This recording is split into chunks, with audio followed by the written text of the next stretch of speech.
There is a sound in the history of American music that should not be humanly possible.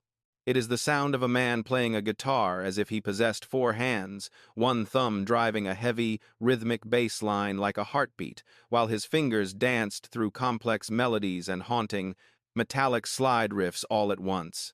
When people first heard it in the mid-1930 seconds, they didn't just applaud. They looked behind him to see where the second guitarist was hiding. But there was no one there. Only a young man named Robert Johnson, with unnervingly long fingers and a gaze that seemed to stare into a world that no one else could see. The most terrifying part of his story, however, isn't the skill itself. It is how fast it arrived. Only a year before he became a legend, Robert Johnson was a laughingstock. He was the kid who followed blues giants like Son House and Willie Brown from juke joint to juke joint, begging to touch their instruments. When they finally let him play during a break, the noise he produced was so discordant and clumsy that the masters would literally snatch the guitars out of his hands to stop the noise. Son House once recalled mocking him, saying, "Robert, you can play a little harmonica, but you are the worst guitar player I've ever heard. You're bothering the people." Humiliated and broken, Robert disappeared. He vanished into the thick, humid shadows of the Mississippi Delta for less than a year. No one saw him. No one heard a single note. And then, he walked back into a juke joint in Banks, Mississippi. He sat down in a corner, tuned his guitar to a frequency that sounded like a cold wind, and began to play. The room didn't just go quiet, it went cold. The same men who had laughed at him a year ago were now paralyzed with disbelief. His hands moved with a supernatural precision, playing chords that defied the laws of the genre. Son House turned to Willie Brown and whispered the words that would birth the greatest myth in the history of music. He must have sold his soul to the devil to play like that. That sentence became a curse that followed Robert Johnson to his grave and far beyond. It created the legend of the Crossroads, the story of a man who met a tall, dark stranger at midnight, traded his eternal soul for a guitar, and died only a few years later in a mystery so dark no doctor could explain it. But legends are often masks we wear to hide a truth that is much harder to face. Before we believe in a demon at a lonely intersection, we must look at the man in the dust. Was it a bargain made in the dark, or was it a price paid in blood, sweat, and a loneliness that no human should have to endure? The truth of Robert Johnson is not just a ghost story. It is the story of a man who became a god of the guitar, only to be hunted by the very genius he had fought so hard to find. Robert Johnson's journey did not begin at a crossroads. It began in the dirt and the crushing uncertainty of Hazelhurst, Mississippi, around 1911. Long before he was a ghost, he was a child of displacement, born into a world that seemed determined to erase his identity before he could even speak. To understand the haunting ache in his voice, you must first understand the instability of his bloodline. His mother, Julia Major Dodds, was a woman caught in the violent tides of the Jim Crow South. She had been married to Charles Dodds, a prosperous landowner and furniture maker. But in Mississippi, prosperity for a black man was a target for envy and violence. Following a dispute with powerful white landowners, Charles was forced to flee for his life, escaping to Memphis disguised as a woman to avoid a lynch mob. Julia was left behind with 10 children, struggling to survive the wreckage of her husband's exile. It was during this period of chaos and abandonment that Robert was born. His father was not Charles Dodds, but a transient laborer named Noah Johnson. For much of his childhood, Robert was a boy without a fixed name or a permanent home. He was a secret, a complication in an already fractured family. The first decade of his life was a nomadic blur. He followed his mother from one labor camp to another until he was finally sent to Memphis to live with Charles Dodds, who was then using the name Charles Spencer. Memphis was a revelation for the boy. It was a city pulsing with the sounds of the modern world, the brass of jazz, the cries of street vendors, and the raw electric pulse of the blues on Beale Street. Unlike almost every other Delta bluesman of his time, Robert received an education. He learned to read, write, and count. He studied geography and music. He wasn't just hearing the music of the streets. He was gaining a literacy that allowed him to see beyond the horizon of a cotton field. This early education gave his later lyrics a poetic structure and a terrifyingly precise vocabulary that set him apart from his peers. But the city couldn't hold him. Around 1920, Robert returned to rural Mississippi to live with his mother and her new husband, a sharecropper named Will Dusty Willis.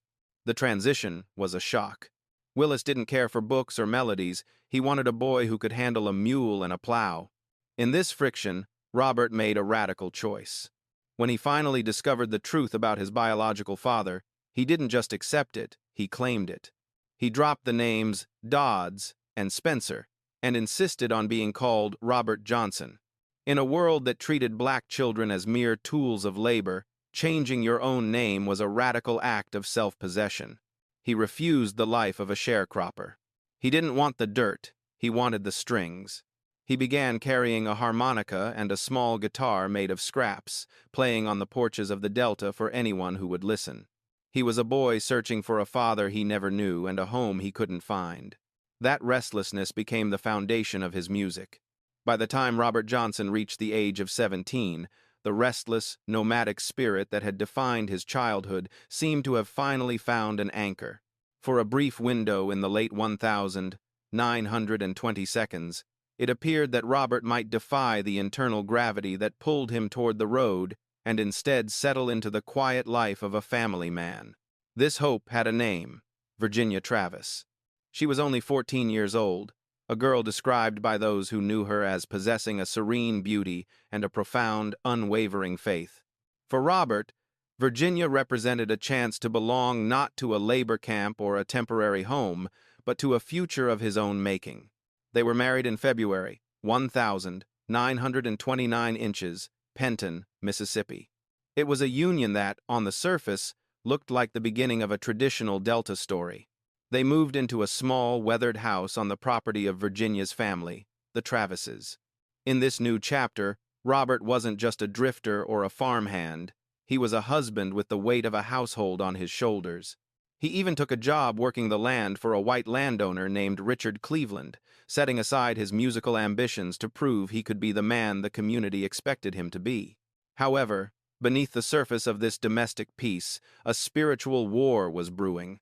The Travis family were church people, pillars of the local religious community who viewed the world in stark blacks and whites. To them, there was the music of the Lord, and then there was everything else. They looked at Robert's fascination with the guitar with a deep, growing suspicion. In the Mississippi Delta of 1929, the blues wasn't just a genre of music, it was a siren song for the damned. It was widely believed that the rhythmic, primal pulse of the blues distracted the soul from salvation, leading a man toward whiskey, gambling, and ultimate ruin. They called it the devil's music, and they made it clear to Robert that if he wanted to be part of their family, the guitar had to stay in the shadows. For a year, Robert tried to conform.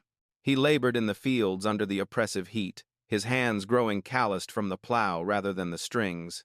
He attended church services, sitting in the pews while the gospel choirs lifted their voices.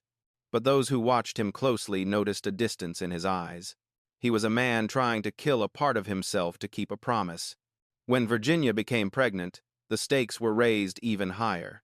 A child represented a final, unbreakable bond to the earth. Robert redoubled his efforts, determined to provide a stable world for the new life about to arrive. But in April 1930, the sky over Penton turned dark.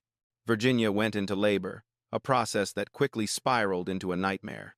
In the Jim Crow South, medical care for black families was a luxury that didn't exist in the rural backwoods. There were no hospitals for miles, no specialized doctors, and no safety nets. Birth was a battlefield, and on that day, the battlefield claimed everything. Virginia died during the struggle, and the baby the future Robert had sacrificed his music for did not survive the birth.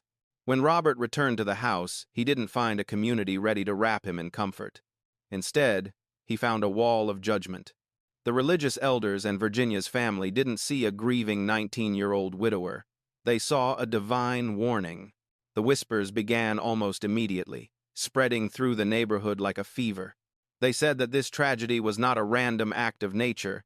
but the hand of God reaching down to punish a man who had toyed with the devil's music. They told Robert to his face that because he had refused to fully surrender his soul to the church, because he still carried the sinful songs in his heart, the Lord had taken his wife and child as payment.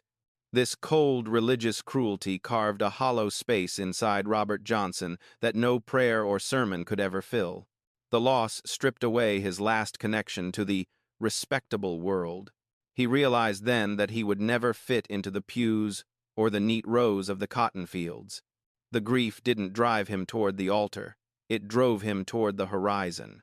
He gathered his few belongings, slung his poorly tuned guitar over his shoulder, and walked away from the graves of his family. He wasn't just leaving a town. He was leaving the possibility of a normal life. He was heading into the dark, looking for a way to turn his silent agony into a sound that the world would never be able to forget. The man of the house was gone. The ghost of the highway had been born. The moment of Robert Johnson's greatest humiliation took place in a crowded, sweat-soaked juke joint in Robinsonville, Mississippi. He had spent months hovering around the edges of the stage, watching the Masters, Son House, and Willie Brown with an intensity that bordered on obsession. To the crowd, Robert was just a nuisance, a skinny kid who didn't know his place. When he finally seized a moment during an intermission to pick up a guitar and play, the result was a catastrophe. The notes were jagged, the rhythm was broken, and the sound was so abrasive that the audience began to jeer. Son House, the undisputed king of the Delta blues at the time, didn't just stop him, he mocked him. He told the boy to stick to the harmonica because he simply didn't have the gift for the strings. Most men would have broken under that kind of public shame. They would have returned to the plow and the mule, accepting their fate as another nameless worker in the cotton fields. But Robert Johnson was built differently. Instead of arguing or pleading for another chance, he did something far more dramatic. He vanished. Without a word to his mother, his friends, or the musicians he idolized, Robert slipped out of Robinsonville. He walked into the thick, humid darkness of the Mississippi night and became a ghost. For nearly a year, his name was mentioned only as a punchline or a forgotten memory. In the close-knit world of the Delta, people assumed he had either moved north to the factories of Chicago or had simply given up. The silence during his absence was absolute. No one heard a single chord from Robert Johnson for months. But while the world forgot him, Robert was undergoing a transformation that would later be described as impossible. He wasn't just practicing. He was rebuilding his entire relationship with music from the ground up. He was seeking a sound that didn't exist yet, a way to make the guitar speak the language of his inner turmoil. Then, just as suddenly as he had left, Robert Johnson returned to Robinsonville. He walked back into the same juke joint where he had been laughed off the stage months prior. He looked the same thin, neatly dressed, and quiet, but there was a new gravity in his eyes. He approached Son House and Willie Brown and asked once more for a chance to play. With a mixture of pity and annoyance, they handed him a guitar, expecting another clumsy performance. Robert sat down, tuned the instrument to a haunting, open G frequency that sounded like a warning from another world, and struck the first chord. The room didn't just go quiet. The air seemed to leave the building. He was no longer the boy who couldn't hold a rhythm. He was playing with a speed and a structural complexity that defied human logic. He was playing the bass, the rhythm, and the lead melody simultaneously, creating a wall of sound that made it seem as though three guitarists were hidden in the room. His voice had changed, too. It carried a thin, vibrating edge that felt like it was being squeezed through a crack in a tombstone. When he finished his first song, there was no laughter. There was only a cold, paralyzing shock.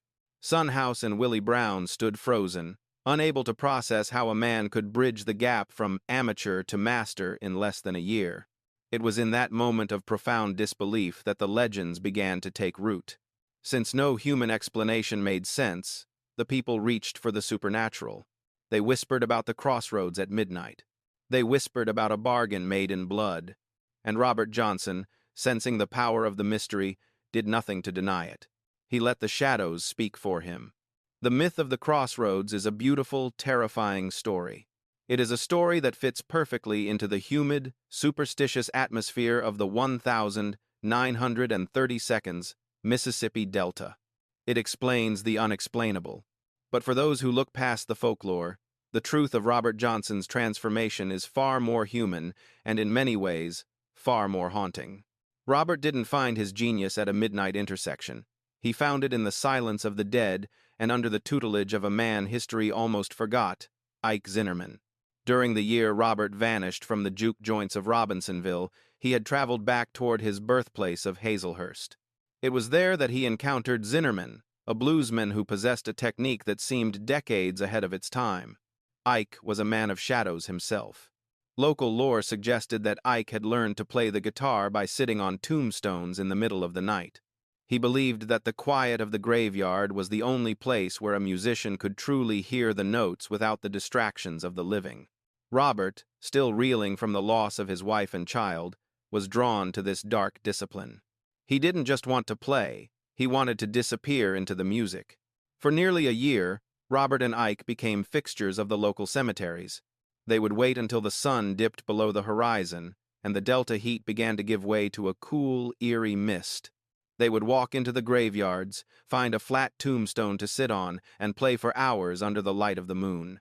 This wasn't a ritual to summon demons. It was a radical method of concentration. In the graveyard, there was no audience to jeer, no ego to satisfy, and no noise to compete with. There was only the wood of the guitar and the vibration of the strings. Under Zinnerman's guidance, Robert practiced with a ferocity that bordered on madness. He wasn't just learning songs, he was studying the physics of the instrument. Ike taught him how to use his thumb to mimic a piano's walking bass line while using his fingers to pick out melodies, the very technique that would later convince people he had 4 hands. They studied the slide technique, using a bottleneck to create that crying, vocal-like whine that would become Robert's signature. Robert wasn't sleeping. He was absorbing the blues through his pores, 10 or 12 hours at a time, day after day, in total isolation. The devil that people saw when Robert returned to the stage was actually just the result of a man who had worked harder than anyone else was willing to work. He had traded the sunlight of the living for the moonlight of the dead. He had replaced the comfort of a home with the cold stone of a grave. When he finally stepped back into the world, he carried a precision that looked like magic only because the world hadn't seen the thousands of hours of struggle in the dark. The Crossroads myth was a convenient mask. It gave Robert a dangerous, mysterious aura that sold tickets and filled juke joints. But the real story was one of mentorship and obsession. Robert Johnson had found a way to bridge the gap between life and death through 6 strings, and the price he paid wasn't his soul, it was his sanity, his rest, and his connection to the ordinary world. He was now a master, but he was a master who could only feel at home in the shadows. By 1936, Robert Johnson was no longer just a musician. He was a phenomenon moving through the shadows of the South. He was a man who lived on the edges of the map, appearing on street corners in Memphis, Arkansas, and Mississippi, leaving audiences stunned and then vanishing before the sun came up. He was a phantom, but even phantoms eventually need to be heard by the world. The bridge between the dirt roads of the Delta and the history books was a series of recording sessions that would become the foundation of modern music. The sessions took place in 2 bursts: November, 1,936 inches, San Antonio, Texas, and June, 1,937 inches, Dallas. These were not high-tech studios. They were makeshift setups in hotel rooms, specifically the Gunter Hotel in San Antonio, with bad wiring, cheap microphones, and a portable recording lathe. Robert sat in a small chair, often facing the corner of the room to better hear the resonance of his guitar against the walls, and began to play. In those quiet hotel rooms, the ghost finally spoke. Over the course of these sessions, Robert recorded 29 songs. These recordings were more than just music. They were a blueprint. He captured the raw, vibrating energy of the Delta, but he delivered it with a technical precision that was decades ahead of its time. When you listen to the original recordings of Crossroad Blues or Walkin' Blues, you are hearing the birth of a new language. His fingers moved with such speed and structural complexity that the engineers were baffled. He was playing a steady, driving bass line with his thumb, a rhythmic shuffle with his palm, and a soaring metallic melody with his fingers all while his voice glided over the top like a cold wind. The recordings captured a range of human experience that few musicians had dared to touch. In Hellhound on My Trail, he sang of a paranoia that felt physical, a sense of being pursued by something unseen and unstoppable. In Me and the Devil Blues, he personalized the darkness, treating the supernatural as a casual, terrifying companion. But there was also wit and longing in songs like Sweet Home Chicago and Love in Vain. He wasn't just singing the blues. He was bending the genre into a shape that could hold his grief, his restlessness, and his genius. For decades, these recordings were almost forgotten, circulating only among a few dedicated collectors. It wasn't until the 1961 reissue album, King of the Delta Blues Singers, that the world truly realized what Robert Johnson had done. When legends like Eric Clapton, Keith Richards, and Bob Dylan heard these tracks, it was as if they had discovered a secret scripture. Clapton would later call Robert the most important blues singer who ever lived, noting that the technique was so complex it seemed to defy the way human hands were built. Robert never saw the fame his recordings would generate. He never heard the applause of global arenas or saw his face on the cover of magazines. He was paid only a few $100s for the sessions, just enough to buy a new suit and keep moving down the road. But in those 29 songs, he left a map for every guitarist who would follow. He had captured the lightning and the thunder of the human condition in a few grooves of wax.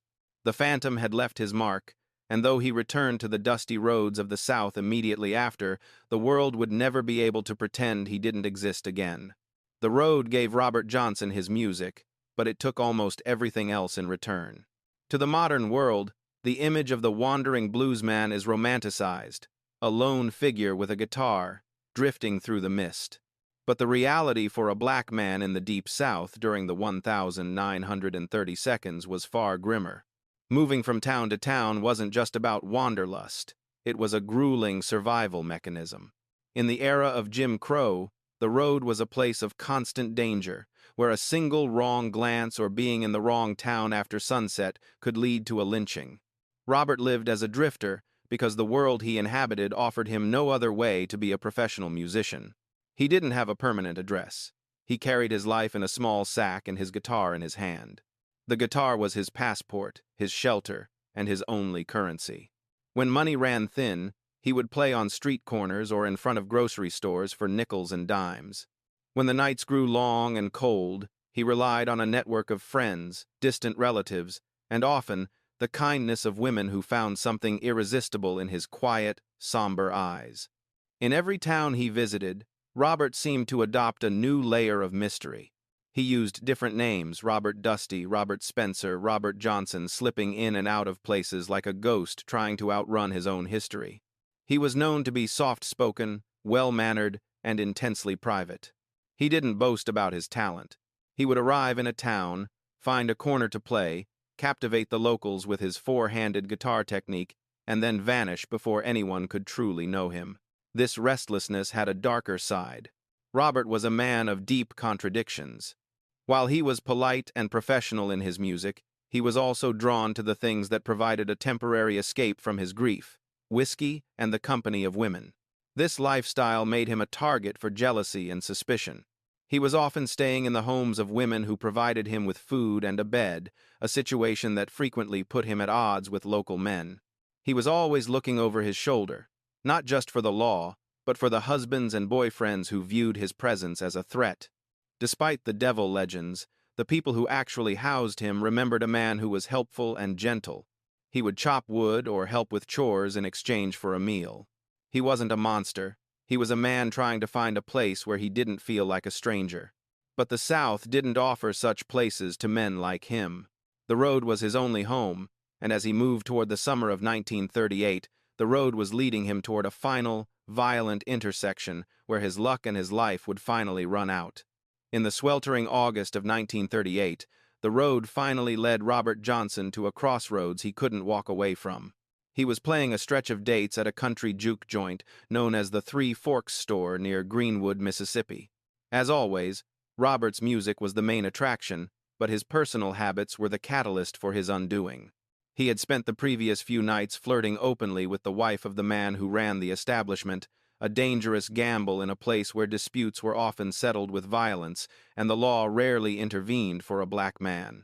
On the night of August 13, the air was thick with the scent of corn whiskey and the sound of Robert's guitar cutting through the humidity. During a break, a bottle of whiskey was sent over to the bandstand. Sonny Boy Williamson II, a legendary harmonica player who was performing with Robert that night, noticed that the seal on the bottle had already been broken. He knocked the bottle out of Robert's hand, warning him with a piece of survival wisdom: "Don't ever drink from a bottle you didn't see opened." But Robert, young and arrogant in his prime, snapped back at his friend. When a second open bottle arrived, he drank it down. The music didn't stop immediately, but the man did. In the middle of a set, Robert suddenly stopped playing. He attempted to stand, but his body betrayed him. The poison, widely believed to be strychnine mixed into the whiskey, began its agonizing work. He was taken to a small room in a nearby house, where he spent the next 3 days in a private hell. He didn't die with the dramatic flair of a Hollywood movie. He died in a slow, convulsive fever, his body breaking down as the toxins tore through his system. On the 16th of August 1938, at the age of just 27, Robert Johnson breathed his last. In a world that viewed his life as expendable, there was no autopsy. There was no police investigation into the man who had sent the bottle. The death certificate listed the cause of death as "no doctor," a cold admission that his life wasn't worth the cost of a medical exam. He was buried quickly in an unmarked grave, his body disappearing into the Mississippi soil just as his name was beginning to fade from the juke joints. The silence surrounding his death allowed the Crossroads myth to solidify into fact for many. People whispered that the devil had finally come to collect his debt. But the truth was far more bitter. Robert Johnson wasn't killed by a demon. He was killed by the very human sins of jealousy and hatred. He became the first and most mysterious member of the 27 Club, a genius silenced by a broken bottle and a society that didn't care enough to ask why. He left behind no riches, no property, and no answers, only a handful of records and a ghost story that would haunt American music forever. In the decades following his quiet departure in 1938, Robert Johnson underwent a transformation more miraculous than any Crossroads legend. He was no longer just a dead bluesman in an unmarked grave. He became a saint of the electric age. In 1961, when Columbia Records released King of the Delta Blues Singers, a new generation of musicians in London and New York heard his voice and felt the earth shift. Eric Clapton would later call him the most important blues singer who ever lived. Keith Richards recalled hearing a Johnson record for the first time and asking, "Who is the other guy playing with him?" He couldn't believe a single man could produce such a complex wall of sound. Robert Johnson's 29 songs became the scripture of rock and roll. The Rolling Stones, Led Zeppelin, and Bob Dylan all studied his phrasing, his rhythm, and his haunted soul. He was posthumously inducted into the Rock and Roll Hall of Fame as an early influence, and his face began to appear on postage stamps and in documentaries. But as his fame reached global heights, a second tragedy began to unfold, one that had nothing to do with the devil and everything to do with the same exploitation he had faced while alive. For decades, the financial empire built on Robert's music and image grew into the millions. Yet, for a long time, his actual family saw almost none of it. In the 1,970 and 80 seconds, legal battles erupted over the rights to his photographs and recordings. While corporations and collectors profited from the myth of the Crossroads, Robert's half-sister, Carrie Thompson, and his descendants lived in relative obscurity and poverty. The legend was being marketed with devil horns and glowing eyes, turning a real man's struggle into a supernatural caricature for profit. To many, this was the ultimate insult. The blues was born from the labor and pain of black Americans. Yet the world seemed more interested in the ghost story than the human being who had practiced in graveyards until his fingers bled. Robert Johnson was a man who had fought for his own name in a world that wanted him to be nameless. In death, he was being rewritten once again to serve someone else's bottom line. Eventually, justice found a small window. In the 1,990 seconds, a court finally recognized Robert's son, Claude Johnson, as his legitimate heir, granting the family a share of the estate. But no amount of money could change the fact that Robert Johnson had lived and died in the shadows of a segregated America that never saw him as fully human. His true legacy isn't found in the courthouse or on an album cover. It is found in the silence that still falls over a room when Crossroad Blues begins to play. Robert Johnson left us a map of the human soul, a way to turn absolute loneliness into a melody that can survive a century. He proved that even if you are overlooked, even if you are misunderstood, and even if the world tries to turn your life into a myth, your truth remains your own. He didn't need a bargain at midnight to become immortal. He did it through the thousands of hours he spent sitting on tombstones, chasing a sound that only he could hear. Robert Johnson was the architect of the Crossroads, but he was also a man who simply wanted to be heard. And today, 87 years after his final breath, the world is still listening. Robert Johnson's life was a testament to the power of obsession and the heavy price of genius. He was a man who lived in the margins, but his shadow now covers the entire landscape of modern music. If this journey into the Delta has changed the way you hear the blues, or if you believe Robert's real story is more powerful than the legend, let us know in the comments. Whose story should we tell next? We are here to honor the voices that the world tried to forget. If you want to keep exploring the lives of the legends who shaped our world from the shadows, please subscribe and hit the notification bell. I'm your narrator, and thank you for staying with us to remember the king of the Delta Blues. Until next time, keep the music playing.